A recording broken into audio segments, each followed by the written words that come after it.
Welcome back to their Marvel Snap video. Something that we know of Second Dinner's plans for the future of the game is that they eventually intend to start releasing one new card every single week. I'm super excited for that to be a thing that happens, but while we're waiting for them to ramp that up, we do have some idea of some of the designs they are kicking around to try in the game, thanks to data miners looking at the existing game files. Today, I'm going to walk you through 5 of the most powerful unreleased cards those data miners have found and talk about why I think their designs are so strong in the context of Marvel Snap. Let's just get right to it, huh? Starting with Bullseye. So 1 energy, 2 power card. On reveal, the next card you draw will be a 2-cost card if there are any left. So Marvel Snap is obviously a game where your decks are singleton, right? You're only allowed to have 1 copy of each effect, and Bullseye kind of breaks that rule for us. So, if we're only playing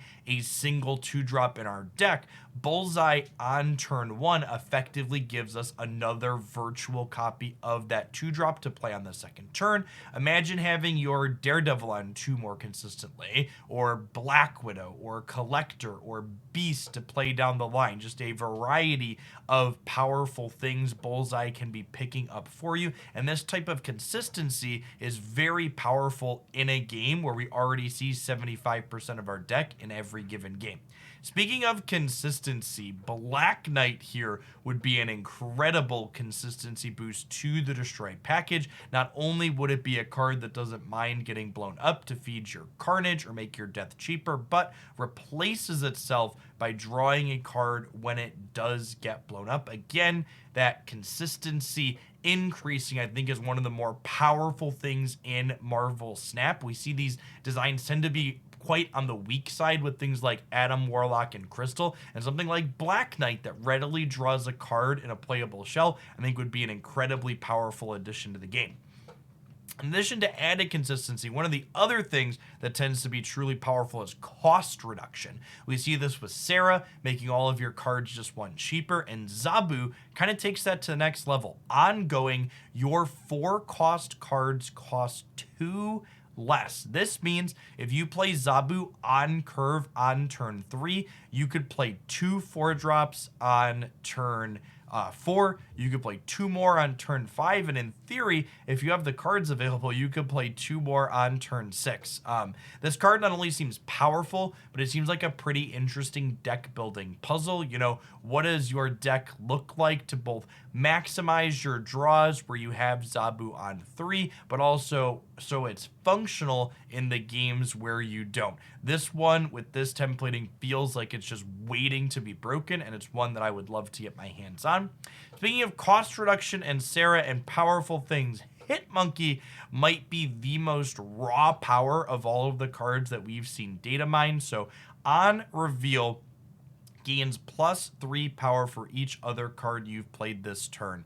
The Sarah deck often plays 3, 4, even 5 cards on the final turn of the game a lot of the time. And imagine if one of those 5 cards came down with 12 power. Is just an absurd stat line. It feels like if Hitmonkey releases with this text box, Sandman is going to go from a fringe card to a key metagame hate card to try and slow decks that want to leverage something like Hitmonkey down.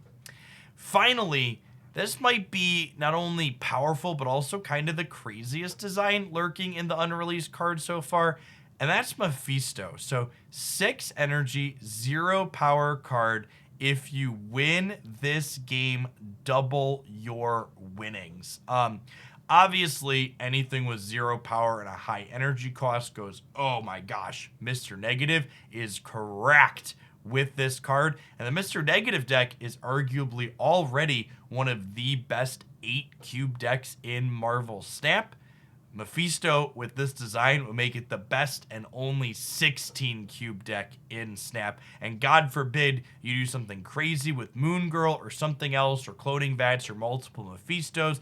Double the double. Imagine climbing up 3 or more ranks on the ladder off of a single match win. At any rate, even if these cards end up making it to release with slight changes in their numbers or effects, I think the design space that these cards are occupying is fantastically interesting. It seems like Snap's going to be able to continue to evolve and deepen its range of gameplay as a game as the card pool does the same.